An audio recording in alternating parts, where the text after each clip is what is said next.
अशा कुठल्या 3 गोष्टी आहेत की ज्या केल्या की आजार होणारच नाही? 3 गोष्टी महत्त्वाच्या. एक तर स्ट्रेस तर मला असं वाटतं प्रत्येकाच्या आयुष्याचा एक अविभाज्य घटक बनलेला आहे. तो कमी कसा करायचा? तर ते कमी करायला तुमच्याकडे अशा काही केसेस आहेत का की ज्याच्यामध्ये डायबिटीस ॲक्च्युली रिव्हर्स झाला आहे? आता आमच्याकडे एक 10वीची 10th स्टँडर्डची केस आलेली की फेब्रुवारीत तिची एक्झाम होती 10वीची फायनल एक्झाम्स आणि नोव्हेंबर 2024ला डिटेक्ट झाला. म्हणजे 4 महिन्याआधी डिटेक्ट झाला. शुगर्स 300च्या वर गेले होते. सगळे घरी पॅनिक झाले कारण 4 महिन्यात एक्झाम होती 10वीची. आणि मग सगळं ॲनालिसिस करून सेम सिक्वेन्सवर तिनं आम्ही आणलं आणि 3 महिन्यात तिचा HbA1c 7च्या आसपास आला. 10.5 वरून 10.5 होता. बापरे. पनीरची न्यूज पण बरीच डेंजरस येते. 83% सॅम्पल्स नकली निघतात. डेअरी इंडस्ट्री खूप रिस्की आहे आता. डेअरी इंडस्ट्री रिस्की काय? कारण मग आपण आता बघतोय की 9 वर्षामध्येच मुलींना पाळी सुरू झाली, अर्ली थायरॉईड किंवा ओबेसिटी चालू होते मुलांमध्ये. मग पॅरेंट्सना वाटतं की चब्बी आहे मुलगा, पण actually these are the side effects of dairy products. स्त्रियांना आणि पुरुषांना वेट लॉस करायचा असेल तर किती कॅलरीज त्यांनी घेतल्या पाहिजेत? मग साधारण किती टक्के आपलं कार्बोहायड्रेट्स पाहिजे, किती टक्के फॅट्स पाहिजे आणि किती टक्के प्रोटीन्स पाहिजे? ताक सांगतो लोकांना की ताक तुम्ही 3 वेळेला घ्या, कारण आयुर्वेदामध्ये लिहिलेलं आहे ताक हे धरतीवरचं अमृत आहे. सगळ्यात जास्त चांगलं जर आपण म्हटलं प्रोटीन तर अंडी खाणं चांगलं ना? हां, बेस्ट. 1 अंड्यामधून 6 ग्रॅम प्रोटीन मिळतं. किती अंडी खाल्ली पाहिजे दिवसाला? स्टार्ट युअर डे विथ अक्रोड. नॅचरली गहू आणि जे तांदूळ आहेत ते कमी केलेत. शुगर एक कमी केली. पहिल्या महिन्यातच 3 किलो कमी व्हायला दिसायला लागतं. ते जे मेन 4 फॅक्टर्स आहेत डायबिटीसचे, जिथे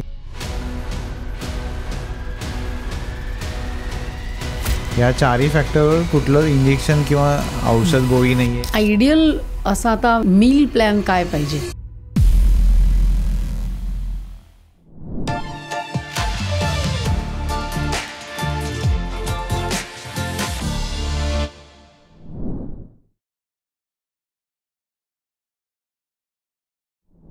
नमस्कार डॉक्टर महेश. नमस्कार मॅडम. तुमचं सर्व काहीमध्ये खूप खूप स्वागत आहे. Thank you very much. मला पण एक प्रिव्हिलेज आहे की मला इथे यायला मिळालं. खूप हा ऑपॉर्च्युनिटी आहे की तुमच्याशी गप्पा मारायला आज भेटेल आणि related to medical lot of things we will be discussing.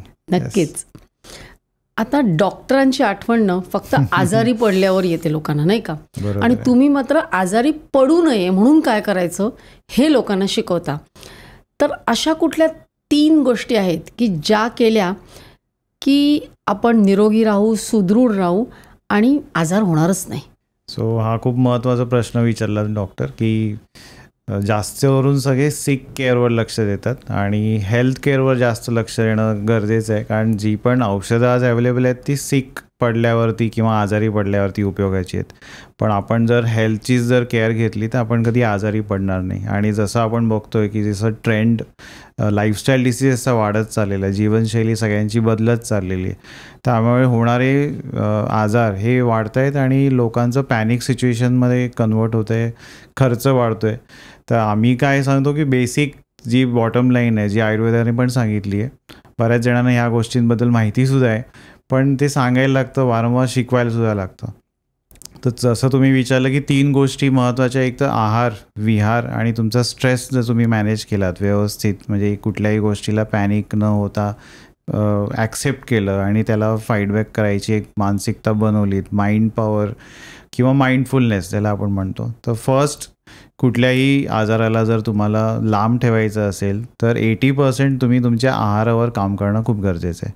कारण जसं आयुर्वेद सांगतं की आहार हे मेन आरोग्याची बॉटम लाईन आहे. तर आम्ही असंच सांगतो की 80% तुम्ही फूड इंटेकवरती लक्ष द्या. हेल्दी खा, असं नाही की डाएट करा. कारण डाएट म्हटलं की लोकांचा अर्धा ब्रेन ब्लॉक, अरे मला डाएट करायला लागेल. मी तेच म्हणणार होते, जो तो हल्ली म्हणतो नाही मी डाएटवर आहे, म्हणजे डाएटवर आहे म्हणजे असं वाटतं की खरं म्हणजे डाएट म्हणजे आहार, नाही का? पण डाएटवर आहे म्हणजे हे नाही खायचं, ते नाही खायचं. तर डाएट करायचं म्हणजे किंवा आहार म्हणजे कसा असावा? बरोबर. डाएट म्हटलं की अर्धा मेंटल ब्लॉक येऊन जातं की कुठेतरी स्ट्रिक्टनेस आलं की मला हे कट डाऊन करायला लागेल. सो दॅट इज वाय आम्ही शब्द यूज करतो की मील्स. तुम्ही तुमचे मील्समध्ये चेंजेस करा. सो मील्स म्हटलं की लगेच ॲक्सेप्टन्स येते, भरपूर खायला मिळेल असं वाटतं. काहीतरी मला वेगवेगळं मिळेल. पण मला डाएट म्हटलं की कट डाऊन कुठेतरी आलं. सो आमचं म्हणणं आहे की तुम्ही मील्समध्ये पॉझिटिव्ह चेंजेस आणा, बॅलन्स्ड करा मील्स तुमचे. एक मोनोटोनस आम्ही जे बघतोय की आजकाल 80-90% फॅमिलीजमध्ये मोनोटोनस आहाराची पद्धत आहे की सकाळपासून रात्रीपर्यंत नुसता एकच प्रकारचा फूड इन्ग्रेडियंट जात असतो. सो तिकडे बेसिकली कार्बोहायड्रेट्स, कर्बोदक ज्याला आपण मराठीत म्हणतो, ह्याचा इंटेक सकाळपासून संध्याकाळपर्यंत वेगवेगळ्या तऱ्हेचे कार्बोहायड्रेटच इंटेक होतात. साधारण लोक काय खातात तुमच्या अनुभवात? एक पर्टिक्युलर महाराष्ट्रीयन फॅमिली सकाळी उठल्यावरती नाश्त्यामध्ये पोहे किंवा उपमा हे 2 गोष्टी असतात, किंवा आदल्या दिवशी जी चपाती उरलेली असते किंवा भात उरलेला असतो तो फोडणी घालून मस्त चमचमीत आपण बनवतो आणि खातो. खायला काही असं आम्ही काही पर्सनल कोणाशी हे नाही करत, पण कॉमन जर बघितलं कांदे पोहे हे 99% लोकांच्या घरी असतात. त्याच्यानंतर येणारा जो मिड मील आहे किंवा लंच, तिथे आपण परत राईस आणि चपाती ह्या गोष्टी असतात, आणि कुठेतरी छोटी वाटी डाळ किंवा आमटी असते, आणि भाजी पण आवडती असेल तर ठीक आहे, नाही तर मग ती पण छोटीशीच असते. आणि नॉनव्हेजच्या दिवशी इट इज गुड की नॉनव्हेज असतं, आणि एखादा स्वीटचा प्रकार परत असतोच काहीतरी. आणि परत संध्याकाळी मग ऑफिसच्या सुटली की त्याच्या टायमाला येता जाता कुठेतरी वेंडर्स दिसतात, हॉकर्स दिसतात, मग ते टेम्पटिंग होतं. वडापाव आणि then samosa, this all are कार्बोहायड्रेट्सच प्रकार आहे. आणि परत रात्री घरी आल्यावरती पण sandwiches, many varieties of all कार्ब्सच आहेत सगळे, कारण these are fast foods, you can say fast पोट भरतं. आणि रात्री घरी आल्यावरती दुपारी मी राईस नाही खाल्लाय किंवा मी अर्धवट जेवलंय, वेळ नाही मिळाला, म्हणून it is double of the lunch. पोटभर जेवायचं आणि मस्त शांतपणे झोपायचं. तर या गोष्टीमध्ये ॲक्च्युली सायंटिफिकली कुठेतरी लॉंग टर्मला डिस्टर्ब होऊ शकतं, लाईफस्टाईल डिस्टर्ब होते. मग इथूनच कुठेतरी छोटे छोटे आहारावरून विकार चालू होणं, फॅटी लिव्हर होणं, हे सगळे विकार चालू होतात, जे विचार अनडायग्नोज्ड. तर तुम्ही जर बघाल पोह्याचा इन्ग्रेडियंट इज राईस, म्हणजे हा तांदळापासूनच बनतो. दुपारी येणारी चपाती किंवा राईस, डब्यामध्ये राईस नसेल तर एखादी चपाती जास्त असते, किंवा बऱ्याच जणांना वेट कंट्रोल करायचं म्हणून राईस सोडतात आणि 2 चपात्या एक्स्ट्रा खातात. पण चपाती आणि राईस हे भाऊ बहीण आहेत, they are both simple carbs. आणि संध्याकाळचा जंक किंवा fast food, tastiest food is all carbohydrates with lot of deep fried this thing, oil खूप असतं. आणि रात्री परत जो एक्स्ट्रा राईस जो मी दुपारी नाही खाल्ला आहे तो रात्री माझा डबल होतो. सो सगळीकडे जर बघाल 4ही मील्समध्ये आपण हे 2 प्रकारचे कार्बोहायड्रेट्स हे जास्त इंटेक करतो आहे. आणि एक्सरसाइज इज मिनिमल ऑर 0. पण कार्बोहायड्रेट्समध्ये वाईट काय? कारण आपण तर म्हणजे आपलीच जनरेशन नाही, बऱ्याच जनरेशन्स कार्बोहायड्रेट्सवर वाढल्या. एक्झॅक्टली, कार्बोहायड्रेट्स वाईट नाही आहेत, पण जर समजा माझं खूप हेवी वर्क नसेल, मी एखाद्या फार्म्समध्ये जर काम करत असेल, तर आता फार्मरला तिथे तू एनर्जी यूज करते, कारण कार्बोहायड्रेट्समधून बेसिकली एनर्जी जास्त येते, कॅलरीज थोडक्यात आपण ज्याला असं म्हणतो, किंवा मेडिकल लँग्वेजमध्ये ग्लुकोज कन्वर्ट होतो ॲज यू नो. तर तिकडे कसं आहे, जर if I am consuming and burning it is good, तर कार्बोहायड्रेट्स घेणं आणि त्याचा वापर करणं, थोडक्यात युटिलाइज करा. जर नसेल युटिलाइज करणं तर कुठेतरी बॉडी त्याला साठवून ठेवते, कारण बॉडीला माहिती आहे की it is very valuable thing. Carbohydrates are not bad, it is a valuable thing, it is fuel for अस.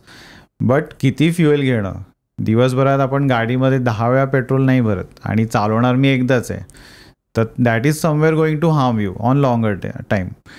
तर म्हणजे मग जास्तीचे कार्बोहायड्रेट्स खाल्ले तर त्याचं फॅट होतं. येस, बॉडीची टेंडन्सी आहे की ते कन्वर्ट करणार आणि कुठेतरी स्टोअर करणार, कारण बॉडीला असं वाटतं की उद्या उपवास आहे बाबा, मग ह्याला एनर्जी कुठून द्यायची, कॅलरीज कुठून द्यायचं, किंवा नेक्स्ट डेचा मील जर लांबला गेला, जेवणाचं टायमिंग बदलला, तर कुठेतरी बॉडीला सस्टेन करायला एनर्जी पाहिजे, कॅलरीज पाहिजे, तर मग ती बॉडी कुठेतरी साठवणार आहे.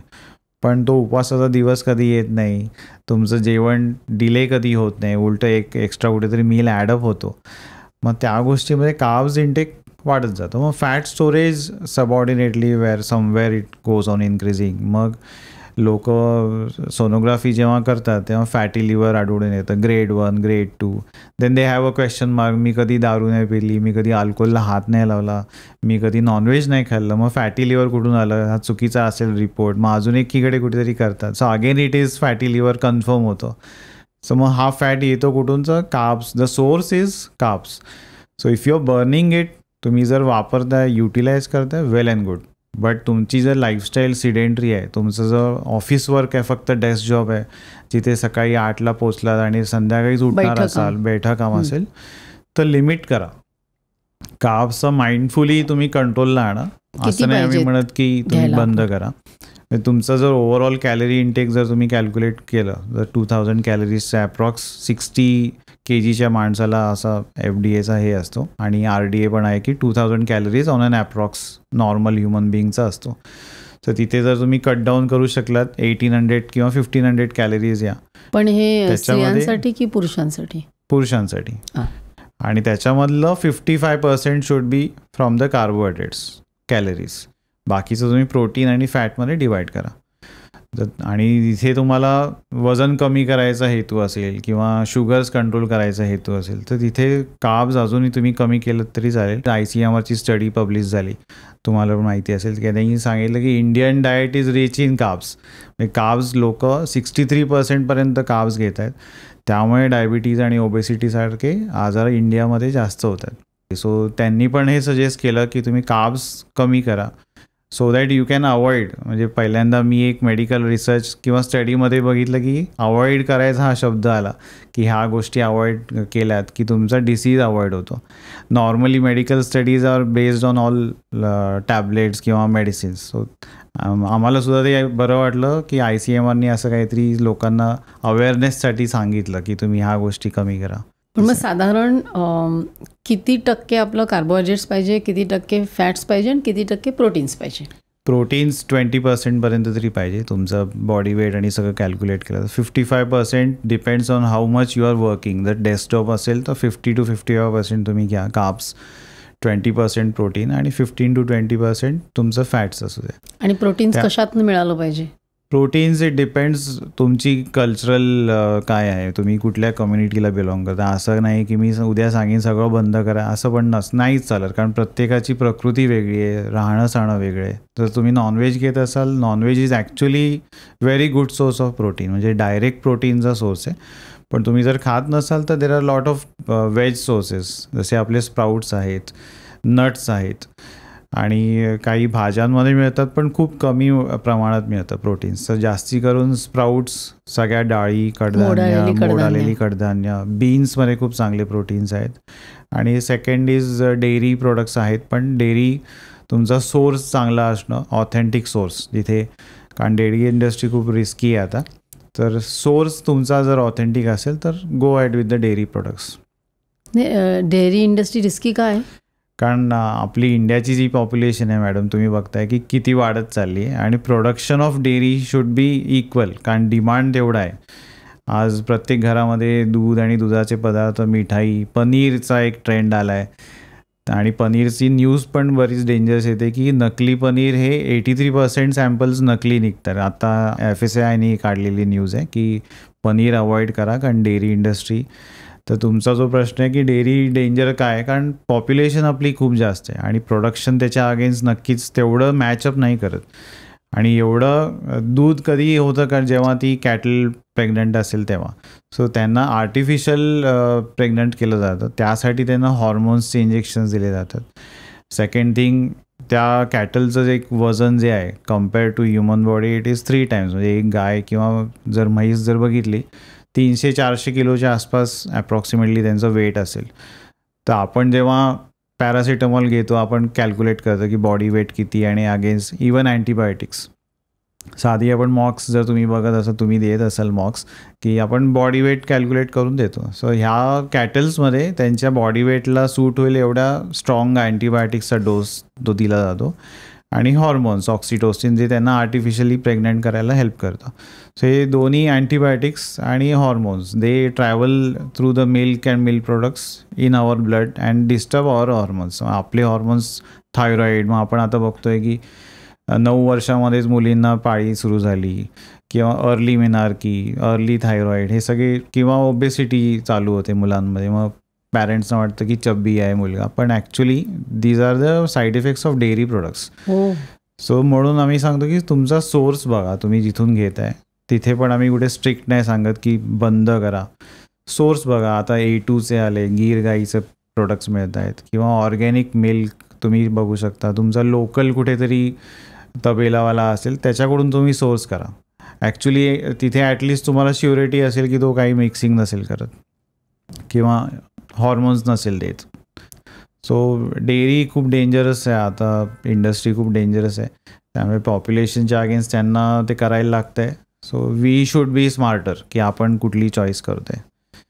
त्यामुळे आम्ही सांगतो की डेअरी प्रोडक्ट्स अवॉइड करा. त्यातल्या त्यात ताक सांगतो लोकांना की ताक तुम्ही 3 वेळेला घ्या, कारण आयुर्वेदामध्ये लिहिलेलं आहे की ताक हे पृथ्वीवरचं अमृत आहे.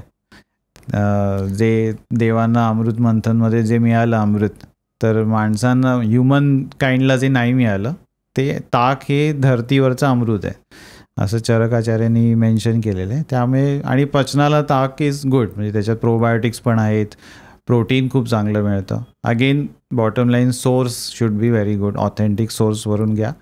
So it will be a surety for your health. तर ह्या सगळ्या ज्या गोष्टी आहेत, चांगलं जेवण आणि चांगलं सोर्सिंग, तिथे तुमची हेल्थ तुम्ही स्वतः प्रोटेक्ट करू शकता, instead of falling for marketing ads किंवा पनीरचा जसा ट्रेंड आहे. मी तेच विचारणार होते की पनीर सध्या एवढं आपण म्हणतो ना, खरं पनीर नाहीच आणि त्याच्यात टेस्ट येतात आता. तर मग पनीरला काही पर्याय आहे का? पनीरला सोयाबीनचा एक पर्याय येतो, सोयाबीनचं पनीर करून ते टोफू नावाचं बनतं. That is good. म्हणजे ते अगेन डायजेशनवरती पण अवलंबून आहे, कोणाला ते डायजेस्ट व्हायला वेळ लागेल, कोणाला लवकर पचेल. त्याची टेस्ट लोकांना लगेच ॲक्सेप्ट नाही होत, पण जर कोण माइंडफुल असेल की मला मिल्क पनीर रिप्लेस करून हे घ्यायचं आहे, तर they can opt for tofu. It is good. Protein चांगलं आहे आणि ॲब्झॉर्ब पण चांगलं होतं. तेच पनीरचं स्विगीवरती तुम्ही जर बघाल तर ॲनालॉग पनीर म्हणून प्रोडक्टच अवेलेबल आहे. That is actually made up of vegetable oil, palm ऑइलने ते बनवलं जातं. पण त्याचा काय शरीराला फायदा? काहीच फायदा नाही. It is a cheaper variety. त्यांना डेअरी जमत नाही, परवडत नाही म्हणून. आणि फास्ट जे QSR रेस्टॉरंट्स आहेत, quick service restaurant, small cafes, ते विकतात ॲनालॉग पनीर. हां, it is easily available online आणि थँकफुली दे मेन्शन इट की ॲनालॉग. नाहीतर पण सगळेजण वाचत पण नाहीत की ते ॲनालॉग आहे किंवा डुप्लिकेट पनीर आहे. पीपल जस्ट टेंड टू बाय इट आणि दॅट इज रिस्की. ते पाम ऑइलचंच तुम्ही पनीर खाता ॲक्च्युली. त्यामुळे आणि माझे काही फ्रेंड्स आहेत जे स्वतः पनीर इंडस्ट्री किंवा डेअरी इंडस्ट्रीमध्ये आहेत, ते स्वतः सांगतात की आम्ही कधीच पनीर हात नाही लावत. That means they also know की हे सगळं डुप्लिकेट आहे जे हॉटेलमध्ये मिळतं आहे.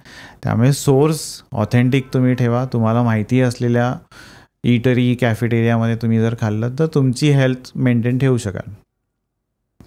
कारण जसं मार्केटिंग होतं आहे, जसं सगळ्यांचं बिझनेस डेव्हलप होतं आहे, it is not wrong on that. They are smart, we need to be more smarter.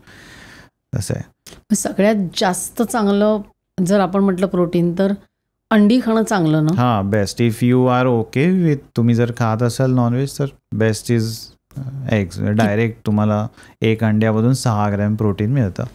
किती अंडी खाल्ली पाहिजे दिवसाला?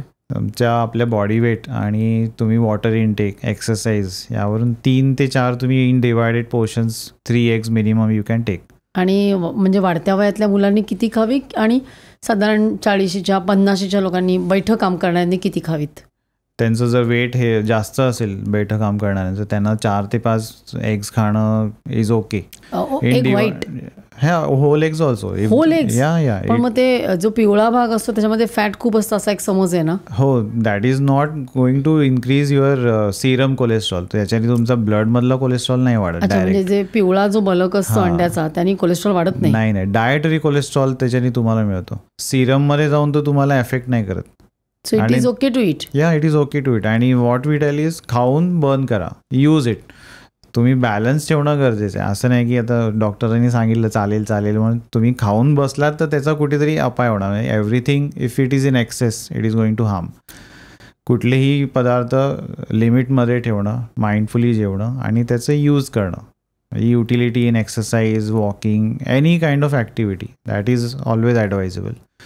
आणि लहान मुलांमध्ये आम्ही सांगतो की 20 ग्रॅमपर्यंत तुम्हाला प्रोटीन म्हणजे वाढत्या यामध्ये तेवढं लागेल. तर फक्त अंड्यावरती न डिपेंड राहणं, ताक आहे, ताक आणि एग्स 1 ते 1.5 अंडं तुम्ही मुलांना देऊ शकता. तो प्रोटीन कसं याच्यात डायरेक्ट सोर्स असल्यामुळे ते लगेच ॲब्झॉर्ब होतं आणि त्यांची ग्रोथ पिकअप होते. So it is advisable to give eggs in small kids. आता हल्ली आपण बघतो 40 नंतर किंवा 85 नंतर ऑस्टिओपोरोसिस होतो बऱ्याच जणांना. मग त्यांची जी बोन हेल्थ चांगली राहण्यासाठी काय घेतलं पाहिजे? तेच तुम्ही विचारलं मागाशी की डेअरी का नको. आता आपण बघतो की सगळेजण मॅक्झिमम लोक दूध घेत असतात तरी ऑस्टिओपोरोसिस होतं कुठून. तर वीस आहे की कॅल्शियम आहे मिल्कमध्ये, ॲड्स येतात की कॅल्शियम के लिए दूध पिओ, फिर ऑस्टिओपोरोसिस क्यों हो रहा है. कारण हे सगळं हॉर्मोनाइज्ड केलेलं असतं, त्यामुळे calcium is very negligible in those milk products. तर नाचणी एक खूप चांगलं आहे, ते कॅल्शियमचंच हे आहे, सोर्स आहे. नट्स आहेत, काजू, बदाम, अक्रोड, हे सगळे कॅल्शियमचे सोर्सेस आहेत. That can be implemented in daily basis. आता लोक नट्स म्हटलं की थोडंसं कॅल्क्युलेटेड होऊन जातात की एवढंच खाणार, गरम असतं. असं काही नसतं की ते हीट आहे, कॅलरीज देतात. पण तुम्ही 10 ते 12 नट्स खाल्ले तर तुम्हाला 100 कॅलरीज मिळतील. 100 calories is not huge energy. 100 calorie तुम्ही त्याच्यापेक्षा 3 पट कार्ब्समधून घेताय. सो नट्स हे सुद्धा, नट्स वॉलनट्स प्रिफरेबली, अक्रोड, अख्खे अक्रोड सोक करून रात्री जर तुम्ही सकाळी घेतलेत, स्टार्ट युअर डे विथ अक्रोड. कारण ओमेगा 3 खूप चांगले आहे अक्रोडमध्ये ब्रेन हेल्थसाठी, इन्फ्लेमेशन, जॉईंट पेन्स. कारण ओमेगा 3 आलं म्हणजे हिलिंग सुरू झाली. जिथे पण तुम्हाला हिलिंग पाहिजे तिथे ओमेगा 3 आलं पाहिजे. आणि नॉर्मली ओमेगा 3 आपण डेफिशियंट असतो, कारण ओमेगा 6, ओमेगा 9 आपलं ऑइल्समधून जास्त येत असतं, पण ओमेगा 3 आपल्याला जास्त मिळत नाही, आपण घेत नाही actually. So walnuts are preferably to start your day, hormone health, brain health आणि इन्फ्लेमेशन कमी करायला. आणि त्याच्यात फायबर पण मिळतं. तर ते खाऊन जर तुम्ही एक्सरसाइज केलं तर गुड. म्हणजे आणि बाकी दिवसभरामध्ये तुम्ही आल्मंड्स इन्क्लूड करा. तर 12 नट्स तुम्ही दिवसभरात आरामशीर खाऊ शकता. म्हणजे फॅट हे आपण साधारण बदाम म्हणा, अक्रोड म्हणा, ह्याच्यातनं आपण जो 12 कुठलेही नट्स आपल्याला हेल्दी फॅट्स मिळतात. आणि प्रोटीन मग तुम्ही सांगितलं त्या सोर्समधनं. येस. आणि आता मगाशी तुम्ही विचारलं डेअरीचा सोर्स, आता बदामाचं मिल्क पण लोक बनवतात. आल्मंड मिल्क आज पॅकमध्ये येतं. दॅट इज थोडंफार परत पॅक आलं म्हणजे कुठेतरी प्रिझर्वेटिव्ह झाले. सो तुम्ही 7 ते 8 बदाम घरी भिजवा, त्याची स्किन काढा, मिक्सरला ब्लेंड करा, that is your almond milk. कोविडच्या वेळेला जसं आल्मंड लॅटे, टर्मरिक लॅटे मिळत होतं मोठ्या मोठ्या कॅफेजमध्ये, हे तुम्ही घरी बनवू शकता आरामात. आणि इट इज अनअडल्ट्रेटेड. तिथे कुठेच तुम्हाला हॉर्मोन्स, इंजेक्शन्स काहीच नाही. डायरेक्ट प्लांट बेस्ड आहे. बदामाचं कुठे तुम्हाला इंजेक्शन देऊन बदाम काहीच होत नाही, काही नाही. Compare to dairy, this sources are preferable if you are really want to include dairy products. तुम्हाला रिप्लेस करायचं असेल तर हे ऑप्शन्स चांगले आहेत. कुठले कार्बोहायड्रेट्स चांगले? कॉम्प्लेक्स कार्ब्स चांगले. आणि तुमचं जर काम खूप फास्ट असेल, सिडेंटरी नसेल, एक्सरसाइज रोज करत असाल, रनिंग करत असाल, तिकडे you include some of your simple carbs. आणि जेव्हा आपण कॉम्प्लेक्स कार्ब्स म्हणतो तिकडे इथून येणारी कॅलरीज जी असते, शुगर जी कन्वर्ट होते, ती स्लो रिलीज होते. कुठले कॉम्प्लेक्स म्हणजे कुठले? बाजरी, ज्वारी, नाचणी आणि बाकीचे पण मिलेट्स, जे 2023 आपल्या प्राईम मिनिस्टर सरांनी इंटरनॅशनल मिलेट इयर डिक्लेअर केला होता. UN पण तो गृहीत धरला. तर तेव्हा मिलेट्सची खूप प्रसिद्धी वाढली होती. कारण तोपर्यंत मिलेट्स म्हटले की नाचणी आणि ज्वारी एवढंच माहिती होतं लोकांना. तर बाकी लिटल मिलेट्स पण येतात, त्यांच्यात पण तुम्हाला खूप चांगले कॉम्प्लेक्स कार्ब्स मिळतात. लिटल मिलेट म्हणजे त्याला मराठीत काय म्हणतात? भगर आपण एक म्हणू शकतो. आणि नवणी एक प्रकार आहे, ज्याला आपण राळे किंवा कांग पण म्हणतात. अजून सावा म्हणून एक प्रकार आहे, कोडो म्हणून एक प्रकार आहे, आणि कुट्टू म्हणून एक प्रकार आहे, जो नवरात्रीमध्ये खूप लोक नॉर्थ साईडला प्रिफर करतात. आपल्या इथे पण खूप जण करतात. ह्यांच्यामध्ये तुम्हाला शुगर रिलीज पटकन नाही होत, प्लस बेनिफिट प्रोटीन आहे, प्लस फायबर आहे, प्लस सगळे विटॅमिन्स मिळतात. आणि शुगर पण कंट्रोलमध्ये, म्हणजे वजन जर तुम्हाला करायचं असेल खरंच कमी, तर ह्या धान्यांना तुम्ही इन्क्लूड करा.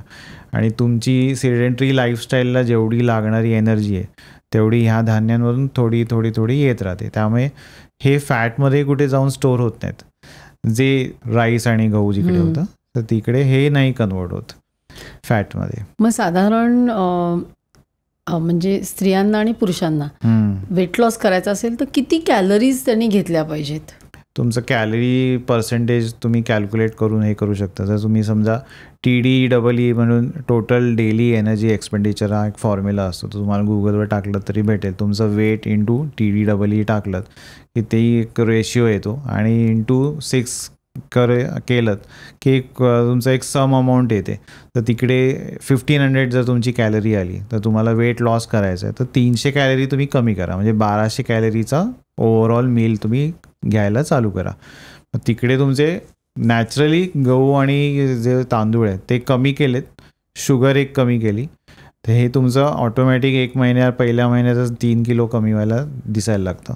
सो वेट लॉससाठी तुम्ही 300 कॅलरी कमी करणं जो तुमचा कॅलरी इनटेक आहे तर तुम्हाला रिझल्ट दिसायला लागतो. Plus exercise. एक्सरसाइज कुठला केला पाहिजे? वेट लॉससाठी कॅलरी बर्निंग इज मस्ट. म्हणजे आज आपण पिडोमीटरचा एक ट्रेंड आहे की मी 10,000 चाललो तरी वेट कमी होत नाही, 8,000 झाली आजची माझी स्टेपिंग, पण तिकडे कॅलरी बर्निंग एवढी होत नाही. तुम्हाला काहीतरी फास्ट एक्सरसाइज पाहिजे, कार्डिओ एक्सरसाइज म्हणा, झुंबा ट्रेनिंग घ्या, एरोबिक्स घ्या, जिथे तुम्ही फास्ट एक्सरसाइज करताय, जिथे कॅलरीज बर्न व्हायचे चान्सेस जास्त आहेत. वेट लिफ्टिंग करा. So only walking is not an option. Walking is an activity. तुम्ही चाललात, तुमचा मूड एलिव्हेट झाला, बरं वाटलं, 4 लोकं भेटली चालताना. आणि काही लोक तर म्हणतात मी ऑफिसला चालत जातो, मी आज जिने चढून उतरून मार्केटला जाऊन आलो, तेवढ्यात माझा व्यायाम झाला. तो तुमचा व्यायाम नाही, ते तुम्हाला डिफॉल्ट तेवढं करणं भागच आहे, त्याशिवाय ऑफिसला तुम्ही पोचत नाही. तर ते तुमची ॲक्टिव्हिटी झाली की ते तुम्हाला जायचंच आहे. सो एक्सरसाइज म्हणजे काय, तुमची फॅट्स कॅलरीज बर्न होणं गरजेचं आहे. जिथे तुम्ही वेट लिफ्टिंग करा, कार्डिओ एक्सरसाइजेस करा किंवा झुंबा जॉईन करा, best way. Aerobics, sports, any kind of athletic sports you can do. जिथे घाम आला पाहिजे, घाम आला की तुमची फॅट बर्निंग प्रोसेस चालू होते. आणि yoga is good but it is a slow exercise, you can say. For hormones yoga is best. जिथे थायरॉइड आहे किंवा PCOS आहे, जिथे स्ट्रेस लेवल आहे, yoga is good for hormone stabilisation और रेग्युलेशन. योगाने फॅट बर्निंग किंवा कॅलरी बर्निंग त्या प्रमाणात होत नाही, पण नक्कीच 20 ते 26% त्याच्याने फरक दिसून आला आहे, स्टडीजमध्ये दिसून आला आहे. स्टडीज आर शोईंग की 26% रिलीफ किंवा इम्प्रूव्हमेंट दिसते when you do yoga in terms of cardiac and diabetic health, not in weight loss. कारण योगामध्ये आपण काही हेवी लिफ्टिंग किंवा असं काही करत नाही. It is good for hormones. Yoga आम्ही सांगत नाही की तुम्ही वेट लूज करायचं तर योगा नका करू, go for faster exercises. Yoga add on करताय तर गुड. म्हणजे कुठेच आम्ही हे करू नका असं कधीच सांगत नाही. योगा करताय तर better, but add on a faster exercise. So 3 दिवस योगा करा, 3 दिवस कार्डिओ करा, सो बॅलन्समध्ये येईल. तुम्ही मगाशी स्ट्रेसबद्दल बोललात, तर ते स्ट्रेस तर मला असं वाटतं प्रत्येकाच्या आयुष्याचा एक अविभाज्य घटक बनलेला आहे. तो कमी कसा करायचा, कळतच नाही स्ट्रेस आहे हे पहिलं. खरं आहे.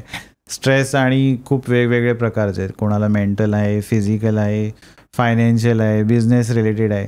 आणि स्ट्रेस वाढला की कॉर्टिझोल आपला हॉर्मोन डिस्टर्ब होतो, तो वाढला की शुगर्स किंवा ब्लड प्रेशर्स वाढण्याची टेंडन्सी वाढू शकते.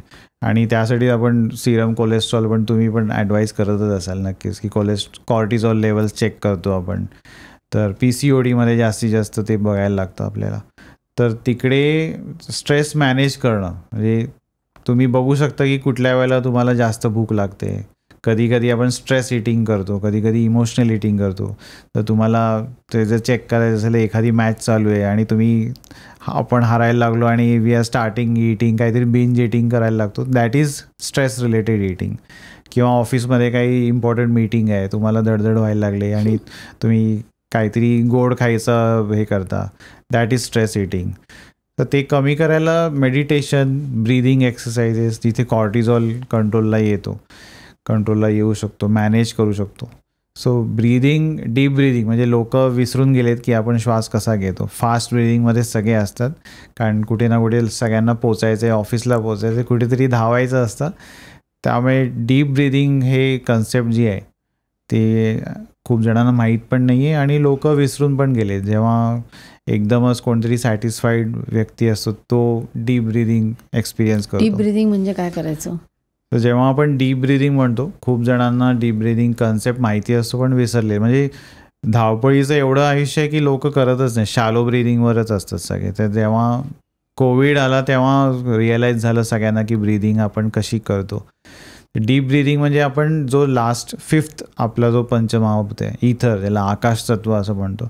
डोळे बंद करून जर आपण फोकस केला आपला 3rd आय चक्र किंवा डोळ्यांच्या मधला जो भाग आहे, किंवा तुम्हाला जे जमत नसेल तर कॅन्डल समोर ठेवा, एखादी टॉर्च समोर ठेवा आणि त्या लाईटवरती फोकस करून हळूहळू आपले डोळे बंद ठेवा आणि take a deep breath. You reach the ether level. तुम्हाला ती ज्योती की जी तुम्ही बघितली, लाईटचा प्रकाश, तो तुम्हाला दोन्ही भुयांच्या मध्ये you can imagine, you can realise that, visualise होतं. आणि ते ब्रीद करणं आणि ब्रीद आउट करणं, एक्झेल आणि complete inhale and exhale, that is actually deep breathing. सगळ्यांना हे नाहीच जमत कारण आपलं लाईफच एवढं फास्ट आहे. सो ॲटलिस्ट दिवसातून 10 मिनटं काढा, 5 मिनटं जरी काढलं आणि डीप ब्रिदिंग केली, एक्सरसाइजेस, डीप इनहेल आणि focus on the centre area between your 2 eyebrows, दोन्ही. येस, 3rd आय ज्याला आपण म्हणतो, आग्नेय चक्र, तिथे फोकस करा, जिथे तुम्हाला दुसरे काहीच आवाज पण येत नाहीत आणि दिसत पण नाही. You ignore your cellphone, laptops, focus on the 3rd eye chakra and that is actual deep breathing. You are connecting with the universe, जिथे तुम्ही तुमचा कम्प्लीट स्ट्रेस विसरून जाता आणि रिज्युनेट झाल्यासारखी फिलिंग येते. ती जरी तुम्ही 10 मिनटं रोज केली तर तुम्ही तुमचा मोबाईल जसा चार्ज करता तसा आपण स्वतः सेल्फ चार्ज होतो आणि we are ready for your next day. So हे स्ट्रेस रिलीफ करायला, स्ट्रेस मॅनेज करायला खूप चांगली टेक्निक आहे. त्याबरोबर बॉक्स ब्रिदिंग पण आहे. बॉक्स ब्रिदिंग पण आपण 4 seconds inhale, 4 seconds hold, 4 seconds exhale आणि 4 सेकंड्स अगेन होल्ड. तर बॉक्स तसा क्रिएट होतो. एक व्हिज्युअलाइज जर आपण केला, तुम्हाला जर करू शकलात तर you must be doing I think. तर ते बॉक्स ब्रिदिंग पण एक खूप चांगली टेक्निक आहे जिथे आपण स्ट्रेस रिलीव्ह करू शकतो. 4 सेकंड्स इनहेल करायचे, 4 सेकंड्स होल्ड करायचे, एक्झेल 4 सेकंड्स, म्हणजे जे इनहेल केलेलं oxygen it should relieve from your body in 4 seconds and then again hold for 4 seconds. Don't breathe in for 4 seconds. So हे सुद्धा 2 to 5 minutes you can do it. So very good stress relieving exercises. आणि focus येतो आपल्याला, concentration of our work, त्या दिवसात काय काय करायचं आहे, आपण डिस्ट्रॅक्ट नाही होत. हे सगळे प्राणायामाचेच प्रकार आहेत. प्राणायामाचेच प्रकार आहेत. येस. मी आता मध्ये कुठेतरी असं वाचलं, एक स्टडी झाला होता, भ्रामरी केल्यावर ब्रेन मधल्या अल्फा वेव्स चेंज होतात. हो. म्हणजे एकदा जरी तुम्ही नुसतं भ्रामरी केलं तर ते चेंज होऊन जातात. हा स्टडी झालेला आहे. येस. आणि आपल्या इंडियाच्या पण 1-2 न्यूरोफिजिसिस्ट आहेत, they are already doing studies on that. Bhramari तर खूप चांगलं हे आहे. म्हणजे आजकाल आपण जे बघतोय की कमी वयामध्ये हार्ट अटॅक्स येत आहेत किंवा ब्लड प्रेशर सुरू होते, तर कुठेतरी नायट्रिक ऑक्साईड कमी झाल्याने ब्लड वेसल्स डायमेन्शन श्रिंक होऊ शकतं. तर भ्रामरी केल्याने स्टडीमध्ये दिसून आलं की नायट्रिक ऑक्साईड पंप इन होतं, म्हणजे वाढतं. So it is that effective की तुम्ही जर भ्रामरी दिवसातून 2 वेळा जरी केलं, मनापासून सगळं इग्नोर करून, त्याचे खूप चांगले बेनिफिट्स दिसतात. किती वेळा करायचं ते? 2 वेळा तरी केलं पाहिजे टू स्टार्ट विथ. हळूहळू पण एकदा आपण एक करून दाखवा ना प्रेक्षकांना. आणि असं किती वेळा करायचं? एका वेळेला तुम्ही 2 वेळा करू शकता. म्हणजे 2चा सेट, म्हणजे आपण जसं जिममध्ये म्हणतो. तर seat in a relax position, ignore everything. आणि भ्रामरी करताना हमिंग बीचा, म्हणजे आपण मराठीत ज्याला भवरा म्हणतो, काळा जो भवरा असतो जो फिरतो, तो जेव्हा उडताना जो आवाज येतो, जेव्हा आपण एक्झेल करतो त्यावेळेला हमिंग बी साऊंड काढायचा असतो. त्या हमिंग बीच्या ज्या साऊंडने आपला फ्रंटल ब्रेन जो आहे ना तो ॲक्टिवेट होतात. तिथे अल्फा आणि थीटा वेव्स जनरेट होतात, ॲक्टिवेट होतात. त्याने एक आपलं जी अँझायटी आहे, स्ट्रेस आहे, ही कमी होते. सर आय कॅन, चष्मा मला काढायला लागेल. Sir we can sit in a relax position आणि इनहेल करणं आहे. इनहेल करायच्या आधी आपण जे आपले फिंगर्स आहेत, अंगठा जो असतो, अंगठ्याने आपले जे इयर फोल्ड असतो, लेबिया ज्याला आपण, तो आपण बंद करायचा आहे. म्हणजे बाहेरचा कुठलाही साऊंड आत नाही येणं. आणि बाकीची बोटं तुम्ही आयलॅशेसवर एक बोट ठेवा, बाकी नाकाच्या लेवलला एक ठेवा. मॅन्डेटरी नाही आहे की कुठली पोझिशन, फक्त हे मेन आहे की तुम्ही कान तुमचे बंद ठेवले पाहिजेत. आणि then inhale a deep breath. Inhale deep म्हणजे तुमचं पोट फुगलं पाहिजे. That is you are taking complete oxygen inside. आणि वेन यू आर एक्झेलिंग, जेव्हा आपण श्वास सोडतोय तेव्हा तुम्ही मधमाशीसारखा जो आवाज येतो, एखादी मोठी माशी, तसा आवाज आपण तोंड बंद करून करायचा आहे.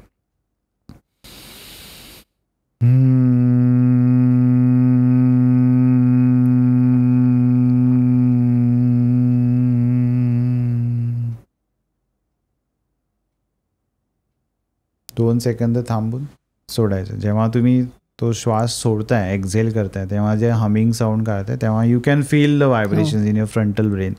आणि जशी प्रॅक्टिस होईल, जसं तुम्ही करत जाल, त्याचा रिझल्ट तुम्हाला अजूनही तसंच दिसायला लागेल आणि तो नायट्रिक ऑक्साईड वाढायला लागेल, हार्ट सर्क्युलेशन वाढेल, फोकस तुमचा कामातला वाढेल आणि स्ट्रेस जाणारच आहे, कारण फोकस्ड होऊन जाता तुम्ही कामात, त्यामुळे बाकीचे स्ट्रेस विसरून जाता. सो भ्रामरी खूप चांगले, म्हणजे नॉर्मली आम्ही जे सेशन्स घेतो पब्लिक स्पीकिंग किंवा पब्लिक अवेअरनेस सेमिनार्स, तिथे आधी आम्ही भ्रामरी करायला लावतो, कारण त्याच्यानी उद्देश हे असतो की मध्ये कोणी झोपू नये, कारण भ्रामरीनी तुमचं ब्रेन ॲक्टिव्ह होऊन जातं, त्यामुळे ते पूर्ण सेशन लोक लक्ष देऊन ऐकतात. तो एक वेगळा फायदा आहे. अलर्टनेस वाढते, म्हणजे लहान मुलांमध्ये सुद्धा भ्रामरी खूप उपयोगी आहे. म्हणजे एखाद्या मुलाचा जर समजा फोकस लागत नसेल अभ्यासात, तर भ्रामरी त्यांनी रोज 2 वेळा असं केलं तर खूप चांगला फायदा होतो. आणि आपण सध्या म्हणतो ना की मेंटल हेल्थ म्हणजे डिप्रेशन आहे, एन्झायटी आहे, पॅनिक, तर तेव्हा डाएट किंवा एक्सरसाइजमध्ये कुठला फरक करायला हवा?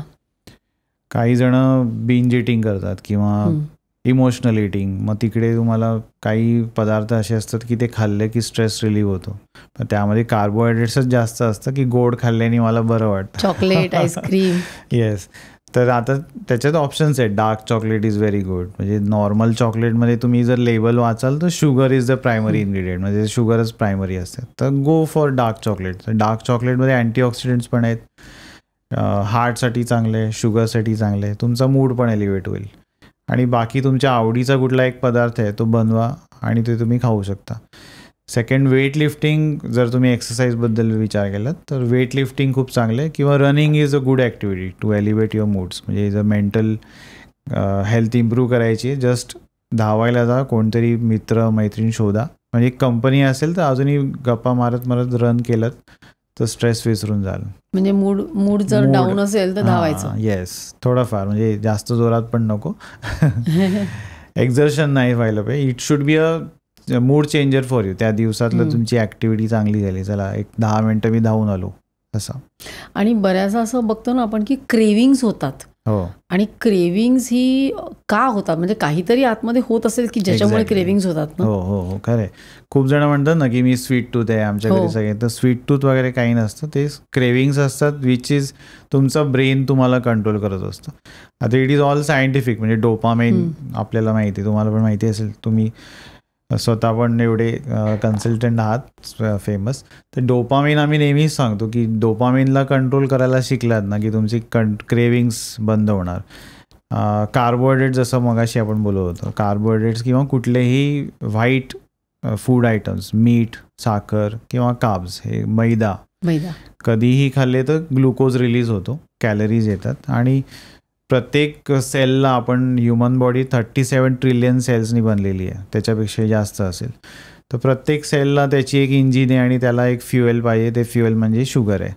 तर ब्रेनमध्ये पण तसेच सेल्स आहेत ज्यांना शुगरची गरज असते, आणि शुगर पोचली ब्रेनला की डोपामिन नावाचा हॉर्मोन रिलीज होतो, which is a nerve tonic किंवा एक्साइटमेंट हॉर्मोन, रिवॉर्डिंग हॉर्मोन ज्याला आपण म्हणतो, की गिफ्ट देतो आपल्याला, की आपल्याला ती एलिव्हेटेड फिलिंग येते, किंवा मस्त वाटलं, गुलाबजामुन खाल्लं, चॉकलेट खाल्लं, अरे वा किती मस्त आहे, ही जी फिलिंग येते ती डोपामिनमुळे येते, की किती मस्त आहे.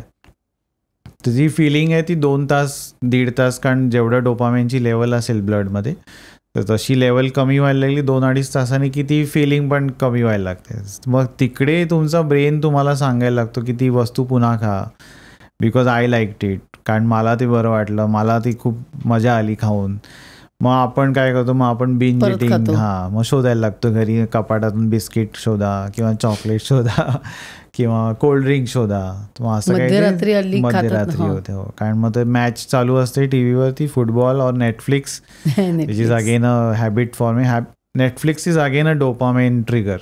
नेटफ्लिक्स बघून बघून ते मूवीज, सिरियल्स, सिरीज, ते अशा मोमेंटला जिथे स्टॉप करतात की नेक्स्ट सिरियल तुम्ही ती बघायलाच पाहिजे, तिथे तुमचा डोपामिन लेवल पीकला येतो, आणि मग नेक्स्ट काय होणार, मग तुम्ही ती झोप सोडून नेक्स्ट एपिसोड बघायला जागे राहतात. That is again a dopamine trigger, नेटफ्लिक्सचे सिरीज किंवा. त्यामुळे लोक आज हॅबिट फॉर्मिंग झालेत आणि मग त्याच्याबरोबर इज अ बिगर ॲडिक्शन नाव. आणि मग त्याच्याबरोबर एक बाउल भरून चिप्स असतात तिथे सोडियम अगेन जास्त, मीठ व्हाईट प्रकार जास्त आला, मग तिथे परत डोपामाइन वाढतं. मग ती कंट्रोल कधीच येत नाही. That is called as cravings. ती क्रेविंग कंट्रोलला आणणं आधी हे पदार्थ कमी करणं गरजेचे आहेत.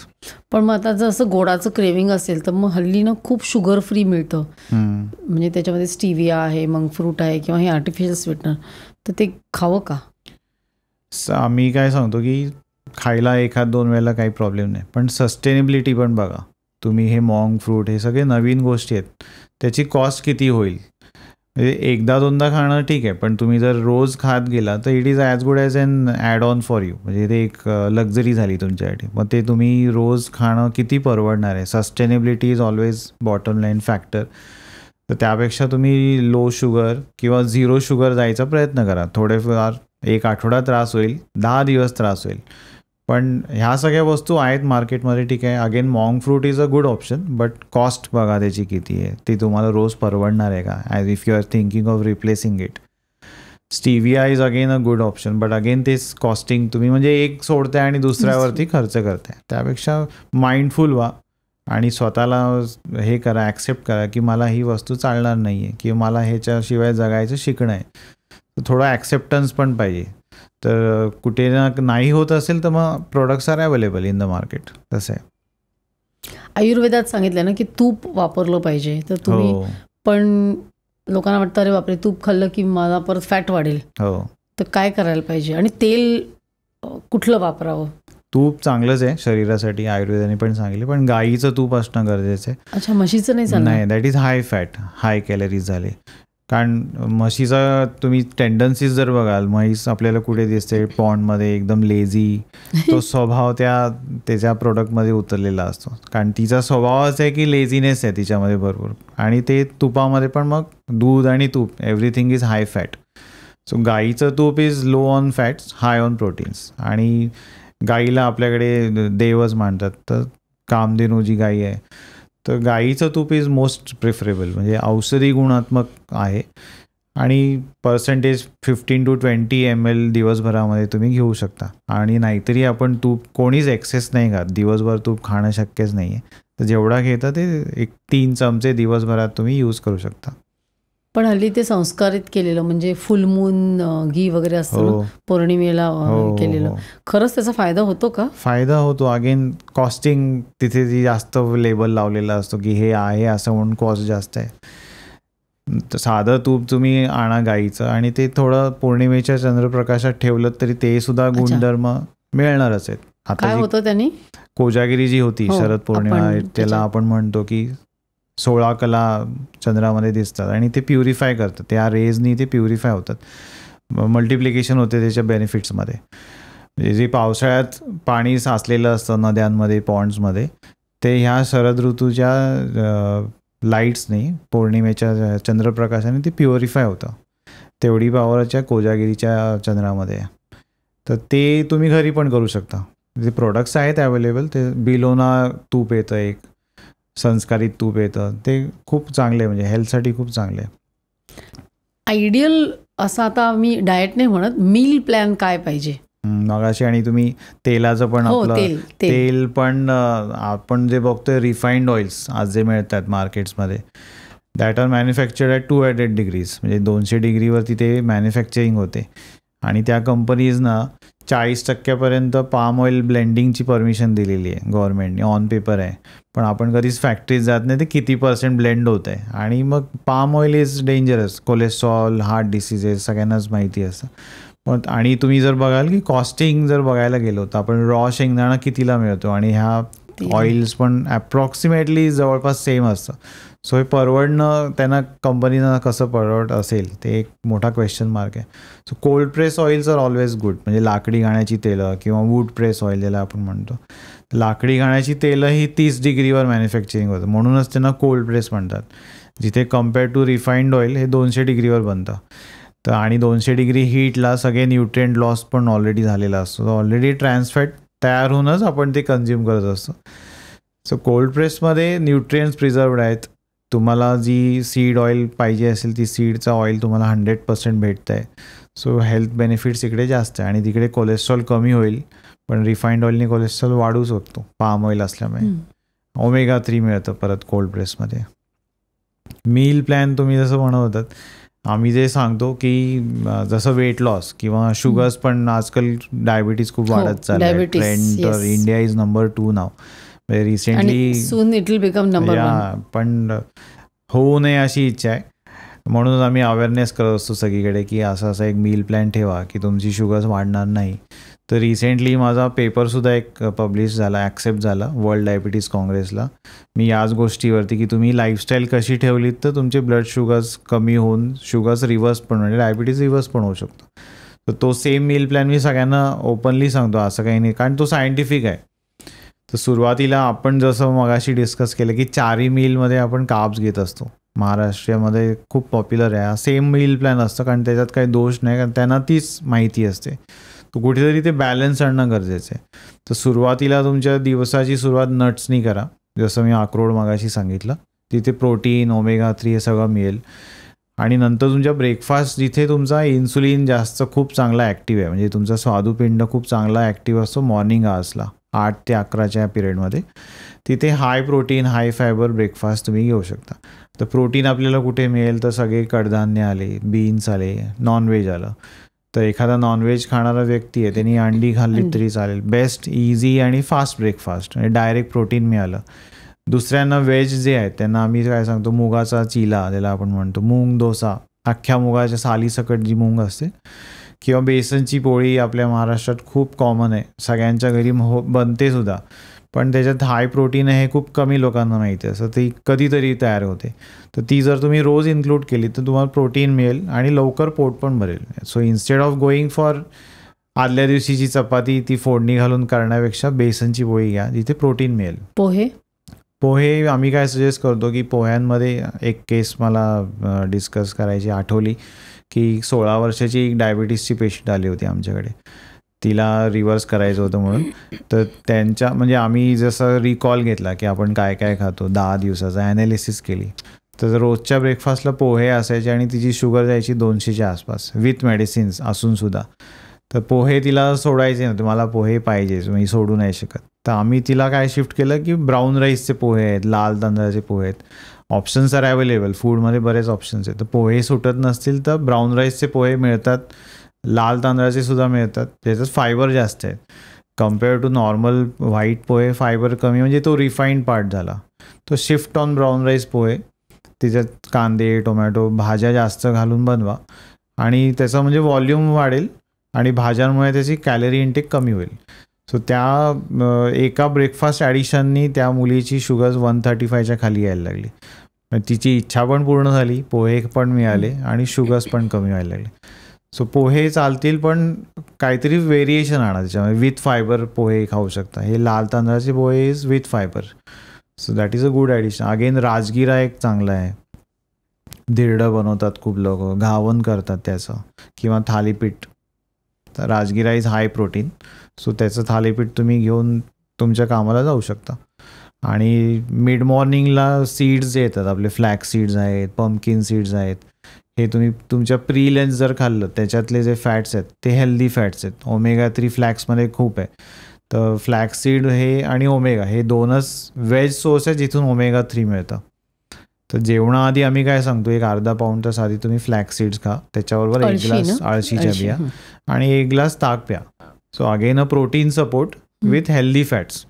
थोडं तुमचं 25-30% तुमचं पोट भरून जातं. म्हणजे जेवणाच्या आधी अर्धा पाऊण तास आधी. आणि ताक किती घ्यायचं? 1 चमचा अळशी, 1 ते 2 चमचे घेऊ शकतात अळशीच्या बिया. आणि रॉ खाल्ले तर चांगलं, भाजलेले असतील तर रॅन्सिड होतात, त्याच्यातलं ऑइल इव्हॅपरेट व्हायला चालू होतं. रॉ सीड्स आणि 1 ग्लास ताक हे अर्धा पाऊण तास तुम्ही लंचच्या आधी खाल्लं तर 25% तुमची तिथेच भूक भरतं. पण मग ते ताक असतं ते दही मध्ये किती पाणी टाकायचं? दह्यामध्ये 4 पट पाणी टाकून डायल्यूट करून घुसळून संस्कारित ज्याला आपण, संस्कार झाले असेल तर ते जास्त बेनिफिशियल असतं. नुसतंच पाणी टाकलं बॉटलमध्ये भरलं तर ते ताक नाही. विकत पण मिळतं, विकत तर मिळतं विथ प्रिझर्वेटिव्ह आणि काय ते नको. ऑप्शनच नसेल काहीच तर ठीक आहे, गो फॉर इट. पण प्रयत्न करा की घरच्या घरी बनवा, त्याला घुसळून मग त्याचं ताक बनवा. आणि लंच जिथे मेन मील्स आहेत, जिथे शुगर स्पाइक्स जास्त होतात, लंच आणि डिनर, तर त्याचं सिक्वेन्सिंग खूप महत्त्वाचं आहे. मील सिक्वेन्सिंग ज्याला आपण म्हणतो, यावरती माझं पुस्तक पण मी लिहिलं होतं मध्ये की हाऊ टू रिव्हर्स डायबिटीज. त्याच्यात पूर्ण मी ॲक्शन प्लॅन दिलेला आहे की रिव्हर्स डायबिटीज. आणि इवन ह्या मील सिक्वेन्सवर मी पेपरसुद्धा प्रेझेंट केला की अशा पेशंट्सना रिझल्ट्स येतात.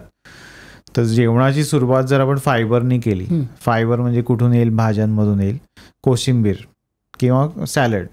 तर कोशिंबीर तुम्ही फोडणी घाला, दही घाला, काही प्रॉब्लेम नाही, पण त्याचं व्हॉल्यूम एवढं ठेवा की त्याच्याने तुमचं 50% पोट भरलं पाहिजे. म्हणजे साधारण 2 वाट्या. 2 वाट्या गाजर, काकडी, टोमॅटो आणि कुठले कुठले घ्यायचे. मुळ्याची पानं, मेथी टाकू शकता, लाल शिमला मिरची आहे, पिवळी शिमला मिरची आहे, ज्याचे जास्त अँटीऑक्सिडंट जास्त आहेत आणि त्याचं व्हॉल्यूम वाढेल. कलरफुल बनवा चांगलं सॅलड, टेस्टी. त्याच्यात लिंबाचा रस पिया, चाट मसाला घाला, काही प्रॉब्लेम नाही. ओरिगॅनो आहे, मिक्स्ड हर्ब्स आहे, तिकडे सोडियमचा पण प्रमाण कमी होतं ऑटोमॅटिक. आणि हे खाऊन झालं की तुम्ही प्रोटीनवर शिफ्ट व्हा. Second part of sequence is protein, जिथे वरण किंवा आमटी किंवा उसळ, नॉनव्हेज खात असेल तर अंडी किंवा chicken, which ever is favourable for you. ते खाऊन झाल्यावरती लास्टला त्याचा पोर्शन किती? नॉनव्हेजचा 150 ग्रॅम, म्हणजे जो मधला मील असेल, प्रोटीन शुड बी 150 ग्रॅम. वरण आमटी असेल तर 150 ml, म्हणजे 1 वाटी. 1 वाटी म्हणजे 2 वाट्या सॅलड, 1 वाटी डाळ किंवा जे काय आपलं नॉनव्हेज असेल, प्रोटीन सोर्स असेल तो. आणि मग लास्टला आम्ही सांगतो की तुम्ही भाजी, परत फायबर येईल आणि मग एनर्जी घ्या. अच्छा, म्हणजे मग शिजवलेली भाजी आणि मग चपाती किंवा राईस किंवा भाकरी किंवा कार्बोहायड्रेट्स. किती खायचा भात? किती खायचा? 1 वाटी, 75 ग्रॅम, छोटी वाटी. म्हणजे तुम्ही या सिक्वेन्सने गेलात ना की तुम्हाला भाताची गरज पण नाही वाटत. तुमचं पोट इथपर्यंत 80% फुल होऊन जातं. So your calorie intake goes down, over eating होत नाही आणि ह्या दोन्ही पदार्थांमध्ये शुगर स्पाइक्स नाही होत, म्हणजे कॅलरीज नाही स्पाइक होत. सो तिकडे तुमची शुगर्स कमी व्हायला लागतात, तिथे औषधं कमी व्हायला लागतात, वेट पण कमी व्हायला लागतं, तुमचं समाधानसुद्धा होतं. कारण लास्टला भात आला तर लोकांना असतं की भात खाल्ल्याशिवाय मला समाधान होत नाही. सो भात खायचं असलं तर घेऊ शकता. सो पण ह्या सिक्वेन्सनी जा 1 2 3. तर एंडला if you take consume rice, it is okay. कारण ऑटोमॅटिकली तुमचं कन्झम्पशन कमी होतं, कारण ऑलरेडी तुमचे डोपामाइन, हॉर्मोन्स हे सगळे शांत झालेले असतात. सॅलड खाऊन सगळं पोट डाऊन असतं, पोट भरलेलं असतं. सो त्या राईसनी तुमचं भागून जातं. पण डॉक्टर, तुमच्याकडे ह्या तुमच्या मील प्लॅन मध्ये तुम्ही एक्सरसाइज पण त्यांना सांगत असाल करायला ना? हो, नक्की. तर मग तुमच्याकडे अशा काही केसेस आहेत का की ज्याच्यामध्ये डायबिटीस ॲक्च्युली रिव्हर्स झालाय? हो, आहेत ना, बरेच आहेत केसेस. आणि या गोष्टीवरच जो स्टडी, डॉक्युमेंटेशन शिवाय आज आपण उभे नाही राहू शकत मेडिकल फील्डमध्ये.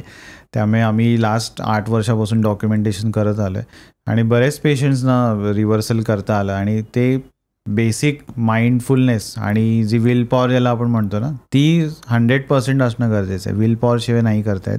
तर कोणालाही आम्ही आधी विचारतो तुमची विल पॉवर किती आहे की डायबिटीज घालवायचं आहे. आणि हा मील सिक्वेन्स फॉलो करूनच खूप जणांची शुगर्स. आता आमच्याकडे एक 10वीची 10th स्टँडर्डची केस आलेली की फेब्रुवारीत तिची एक्झाम होती, 10वीची फायनल एक्झाम्स, आणि नोव्हेंबर 2024ला डिटेक्ट झाला, म्हणजे 4 महिन्याआधी डिटेक्ट झाला. शुगर्स 300च्या वर गेले होते. आणि कोविडमध्ये सगळं ऑनलाईन स्कूल्स, ऑनलाईन फूड, सगळं ह्याच्यामुळे सिडेंटरी लाईफ झाल्यामुळे कुठेतरी डिटेक्ट झाला असेल. तिची आई स्वतः डॉक्टर, आणि सगळे घरी पॅनिक झाले कारण 4 महिन्यात एक्झाम होती 10वीची. सो दे अप्रोच्ड आणि मग सगळं ॲनालिसिस करून सेम सिक्वेन्सवर तिनं आम्ही आणलं आणि 3 महिन्यात तिचा HbA1c 7च्या आसपास आला, 10.5 वरून. 10.5 होता. बापरे. आणि ते सगळे पॅनिक. आणि इवन वी वेअर लाईक, कारण या एजला सांभाळणं स्ट्रिक्ट तर सांगता येतच नाही दॅट टीनेजला की तुम्ही हे बंद करा, ते बंद करा, कारण टँट्रम्स म्हणा किंवा त्यांचे चॉईसेस असतात. So it was difficult, but again as a sed, will power strong आणि सिक्वेन्सिंग. त्यामुळे तिचं HbA1c 10.5 वरून 3 महिन्यात 7 वर आला. आणि लकीली औषधं चालू करायची कुठे गरज नाही पडली. सो लाईफस्टाईल जिथे चेंज करायचं असेल तिथे औषधं लास्टला येणं गरजेचं आहे. औषधं ठीक आहेत, but prefer changing, modifying your lifestyle at the earliest, then लास्टला औषधं लागली तर तुम्ही घेऊ शकता. आणि तसंच एक 70 year old हे आहेत, आणि त्यावेळेला त्यांना डिटेक्ट झाला त्यांना पण आम्ही सिक्वेन्सिंग आणि हे सगळं सांगितलं. ते राहायला पुण्याला असल्यामुळे मिलेट्स त्यांना चांगले मिळाले. तर ही ऑल्सो कुड reduce and reverse is diabetes in 4 months. म्हणजे त्यांचा HbA1c आज 6 पॉईंटच्या खालीच आहे, 5.8 आहे आणि it is continuously stable on 5.8. तसं आहे. आणि आता हल्ली जे औषध नवीन एक आलं आहे मॉन्जेरो, ओझेम्पिक, तर रिसेंटच आलं आहे ते ट्रेंड. तर प्रिस्क्रिप्शन्स पण बरेच चालू आहेत. तर तिथे कसं बॉटम लाईन तुमचं लाईफस्टाईल मॉडिफिकेशन शिवाय कुठल्याच ह्याला तुम्हाला उत्तर नाही आहे. किती चांगलं औषध जरी आलं असेल तर तुम्ही ते ॲक्सेप्ट करणं गरजेचं आहे की तुम्हाला लाईफस्टाईल चेंज करायलाच लागणार. कारण ते जे मेन 4 फॅक्टर्स आहेत डायबिटीजचे, जिथे incorrect diet, lack of exercise, stress आणि स्लीप पॅटर्न डिस्टर्ब होणं, या 4ही फॅक्टरवर कुठलं इंजेक्शन किंवा औषध गोळी नाही आहे की मी गोळी खाल्ली माझा व्यायाम झाला, की इंजेक्शन घेतलं आणि माझं मील्स चेंज झाले. हे सगळे आपल्याला स्वतःलाच करेक्शन्स करायचे आणि सेल्फ मोटिवेटेड पाहिजे आपण. तर अशीच एक 23 वर्षाची ट्रॅव्हल इंडस्ट्रीमध्ये काम करणारी मुलगी, ती डिटेक्ट झाला, वेट वाढलं होतं, त्यामुळे HbA1c 11वर गेलेला त्याचा. आणि एक्सपेन्सेस पण खूप आहे, म्हणजे एक्सपेन्सिव्ह पण आहे इंजेक्शन. ते वन्स अ वीक असतं ना इंजेक्शन. हां, आणि टॅबलेट्स पण मेटफॉर्मिन आणि हे सगळं दिलं होतं. तर त्या ह्याच्यामध्ये ते पॅनिक झाले की एवढं इंजेक्शन आणि हे ते आम्हाला नको आहे. तर मग लाईफस्टाईल चेंजेस करायला तयार असेल तर meal sequencing. Then she also got first मंथमध्येच 4 kgच्या आसपास रिड्यूस झालं. Sugars started coming to normal. नाव शी इज हेल्दी, चांगल्या ह्याच्यात आहे. तर असे बरेच केसेस आहेत. इवन 13 वर्षाचं जसं मी सांगितलं, असे भरपूर मुलं आजकाल या एज ग्रुपची यायला लागले, जिथे मील डिस्टर्ब असल्यामुळे, कार्बोहायड्रेट्सवर डिपेंडन्सी जास्त असल्यामुळे शुगर्स, प्री डायबिटीज डिटेक्ट व्हायला लागलेलं आहे. तर त्यांना आम्ही तेच सजेस्ट करतो की तुम्ही फायबर आणि प्रोटीनवर जास्त लक्ष द्या. कार्ब्स जेवढे रिक्वायर्ड आहेत तेवढेच घ्या. उगीच तुमचं सिडेंटरी लाईफ असेल तर कार्ब्स कमीत कमी ठेवा, कारण प्रोटीनमधून पण तुम्हाला एनर्जी मिळणारच आहे, कॅलरीज मिळणारच आहे, बट बेनिफिट आहे की शुगर नाही स्पाईक होणार आहे. त्या एक गोष्टी आहेत. आणि IT इंजिनियर्सचं पण अशीच एक हे आहे, म्हणजे 10 वर्षापासून असलेला डायबिटीज एक आहे. त्यांनासुद्धा कन्व्हिन्सिंग नव्हतं की रिव्हर्स वगैरे काय होतं किंवा लाईफस्टाईलनी काय नाही, औषधं घ्यायलाच लागतात. कारण ट्रेंडच आहे की डिटेक्ट झाल्यावर औषधांवरती डिपेंडन्सी सुरू होते, कारण पॅनिक होतात लोक की अरे लगेच औषध सुरू करा, 300 आहे शुगर, घाबरायला होतं. That is normal. बट आम्ही काय सांगतो की पॅनिक होऊ नका, थिंक अबाउट युअर लाईफस्टाईल. कुठेतरी लाईफस्टाईल चुकीची झाली म्हणून हे सुरू झालं आहे. तसेच आमच्याकडे एक केस, इंटरेस्टिंग केस होती की 19 वर्षापासून डायबिटीज आहे त्या व्यक्तीला, आणि ही इज अ फूड इंडस्ट्रीमध्ये त्यांचा बिझनेस आहे, म्हणजे ढोकळा बनवतात, त्यांचं फॅक्टरी आहे ढोकळ्याची आणि सगळीकडे सप्लाय करतात. तर त्यांना 18 वर्षापासून डायबिटीज होता आमच्याकडे जेव्हा आले, आणि high diabetes. He was on insulin 40 units, 5 tablets दिवसभरामध्ये, आणि त्यांचं ड्रायव्हिंग असल्यामुळे ही स्टार्टेड डेव्हलपिंग कॅट्रॅक्ट होता. So he wanted to get operated. तर ऑपरेशनच्या आधी आपण जसं प्रिलिमिनरी एक्झामिनेशन्स होतात रुटीन, तर त्याच्यात त्यांची शुगर होती 480 फास्टिंग, आणि जेवल्यानंतर 507 होती. HbA1c किती असेल तुम्ही ऐकाल तर शॉक होईल, 19% होता, 19%. सो त्यांना रिचेक करायला लावलं की एवढं नक्की एवढं आहे का, तर तेवढंच होतं. देन वी ॲनालाइज एव्हरीथिंग की ते काय खात आहेत दिवसभरात की एवढी शुगर्स विथ टॅबलेट्स आणि इन्सुलिन पण एवढी जाते. तर दिवसभरामध्ये सगळे कार्ब्स होते त्यांचे, सकाळपासून रात्रीपर्यंत, म्हणजे 99% कार्बोहायड्रेट इंटेक होता.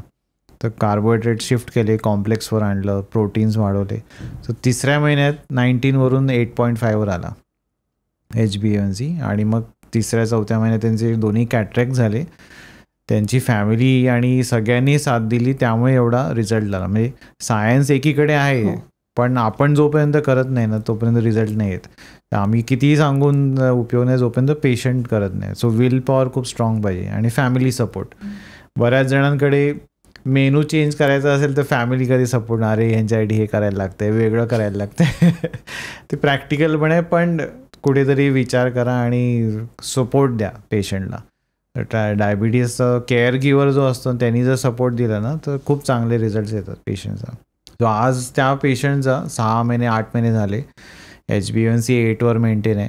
त्यांची टॅबलेट्स बंद केले आहेत त्यांच्या डायबिटॉलॉजिस्टनी, फक्त इन्सुलिनच 10 युनिट घेत आहेत. सो कुठेतरी आम्हाला असं वाटतं की हेच जर 15 वर्ष आधी त्यांनी लाईफस्टाईल मॉडिफिकेशन जर विचार केला असता तर एवढी इंजेक्शनं आणि इन्सुलिन हे सगळं नसतं डिपेंड राहता आलं. आणि आत्ता पण ठीक आहे, वेल अँड गुड, पण असं वाटतं की त्यांची ॲटलिस्ट 10 वर्ष तरी वाढली असतील आयुष्याची. सो त्यांची फॅमिली इज हॅपी टुडे. त्यांचं पॅनिक सिच्युएशन गेलं आणि लाईफ इम्प्रूव्ह झाली. हेल्दी इटिंग उलटं चालू झालं त्यांचं, असं झालं आहे. तर अशा आणि बरेच केसेस आहेत. माझं एक पुस्तक पण आहे, त्याच्यात मी सगळे मेन्शन केलं आहे. इवन ॲक्शन प्लॅन मेन्शन केला आहे की तुम्ही गोल सेट करा की तुम्हाला शुगर रिव्हर्स करायची आहे का, तर गोल सेट करा. कुठेतरी डायरी बनवा, डायरीत लिहा की 4 महिन्यात मला माझी शुगर इथे आणायची आहे, आणि then you act on it. तर कुठेतरी आपण म्हणतो ना की युनिवर्स पण साथ देते. तर आपण आणि रोज जर ती डायरी बघितलीत ना, का आपण डिस्ट्रॅक्ट नाही होणार कधी. सो आधी ते ठरवा की मला मॉडिफाय करायचं आहे, रिव्हर्स करायचं आहे. So you will be able to achieve it. जर कुठे तुम्ही मेन्शन नाही केलं तर तुम्ही स्वतःच विसरणार, डिस्ट्रॅक्ट होणार, अकाउंटेबल नाही राहत. मग तुमच्याकडे जेव्हा एखादे पेशंट येतात की आता प्री डायबेटिक आहे किंवा डायबेटिक आहे, तेव्हा तुम्ही त्यांना असं काही कालावधी देता का की इतके दिवस तुम्हाला मील प्लॅन्स माझे ऐकले पाहिजेत, 3 महिने 6 महिने, असं काही विशिष्ट पिरियड असतो का? 3 महिने तरी मिनिमम, कारण प्री डायबिटीज सुरू व्हायला किंवा डायबिटीज सुरू व्हायला कमीत कमी 6 महिने गेलेले असतात. इन्सुलिन रेजिस्टन्समध्ये असतो, ॲक्च्युली डायबिटीज नसतो, इनिशियल इन्सुलिन रेजिस्टन्स असतो. तर ते सॉर्ट आउट होऊन थोडंसं बॉडीला ट्रॅकवर यायला 2 महिने 3 महिने तरी लागतातच, कारण it is not a one day game. एक दिवसात सगळं नाही होणार आहे, आणि तुमचं पण फ्लेक्झिबिलिटी असते पेशंटची, आज होईल नाही होईल. त्यामुळे एक 90 डेजचा आम्ही त्यांना हे देतो की 90 डेजचा फ्रेमवर्क.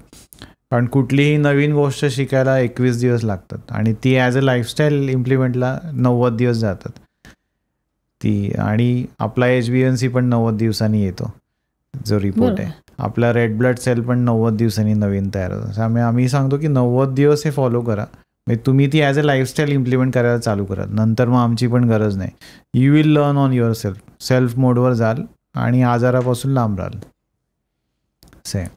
छान, खूप मस्त. कारण मला असं वाटतं की रोग व्हायच्या आधीच आपण हे जर केलं ना तर फार बरं पडेल. आणि सध्या जे आपण बघतो कोविड नंतर विशेषतः की जीवनशैली बदलण्याला खूप महत्त्व आहे, म्हणजे ज्याला आपण वेलनेस म्हणतो. बरोबर आहे की रोग होऊच नाही आणि आपण सुदृढ व्हायला हवं, आपण निरोगी राहायला हवं आणि आनंदी राहायला हवं. बरोबर.